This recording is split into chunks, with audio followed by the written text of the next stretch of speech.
السلام عليكم إخواني وأخواتي جميعا في جميع أنحاء العالم. أحبكم في الله من كل قلبي، وكنتمنى لكم كل التوفيق، كنتمنى لكم مزيد من العطاء. يا ربي آمين. فاليوم إن شاء الله غادي نحضر كاطو ديال البطاطس اللي هو في الحقيقة كيجي رائع وكيجي وسهل في التحضير. فكيف ما كتشوفوا فدرت كاسرونه درت فيها الماء عادي يعني من روبيني بارد، والبطاطا اللي نقيتها، وغادي ندير قليل من الملح. بالنسبة للمقادير فهو كيبقى على حسب كل واحد والكمية اللي بغا يحضر. فخليكم معايا نمشيو حتى شي بلاصة من بعد ما تسلق ليا البطاطس.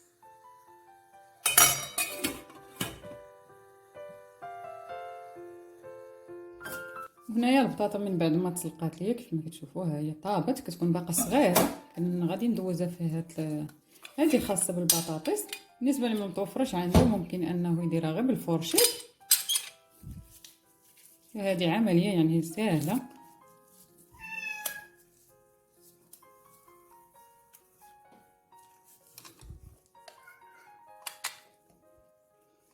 فغادي نكمل البطاطس كامله ونرجع معكم. الاهم هو انها تكون باقا سخونه باش نديروها.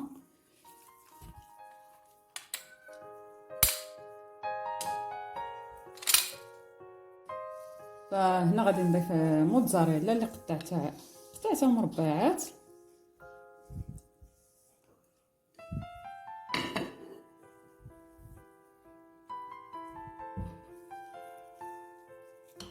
غادي نضيف 2 معالق كبار ديال الزبده.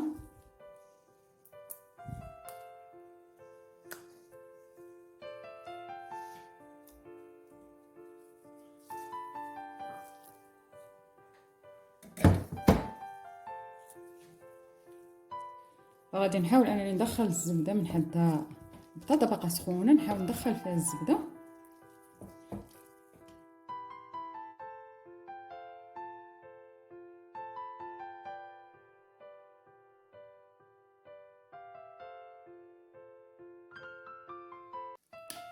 غادي نضيف قليل من الابزار.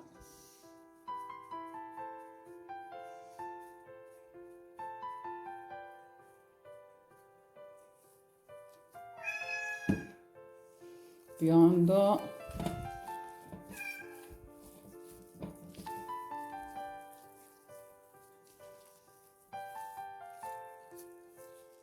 وفي الاخير غادي نضيف 3 البيضات.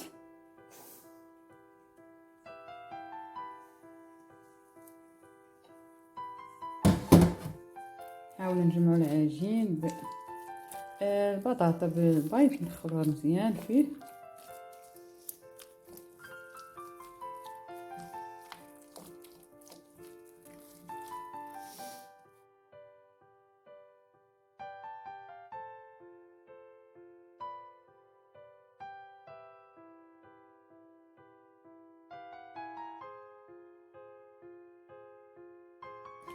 فهذا المول اللي غادي ندخلوه الفران، فدهنته بالزبده وغادي ندير عليه الخبز المحمص.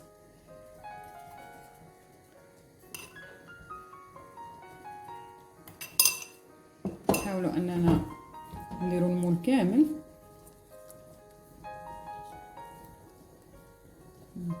شوفوا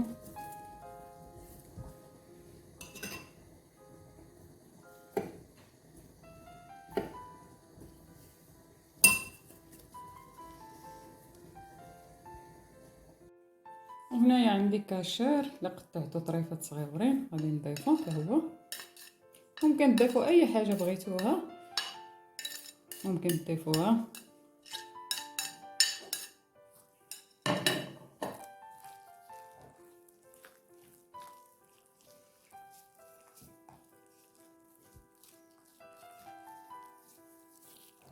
ودابا غادي نخويها في المول.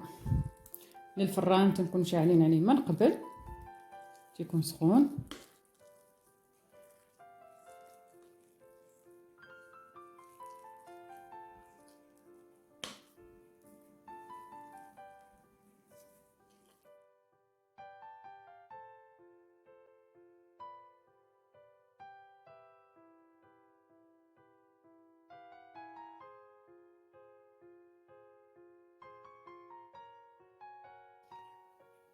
ودابا بعد ما خرجت كاطو ديال البطاطا كما كتشوفوا هو كيجي على هذا الشكل.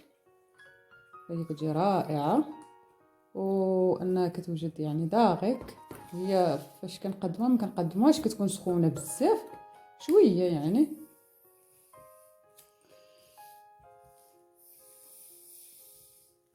شوفوا هي كتجي على هذا الشكل.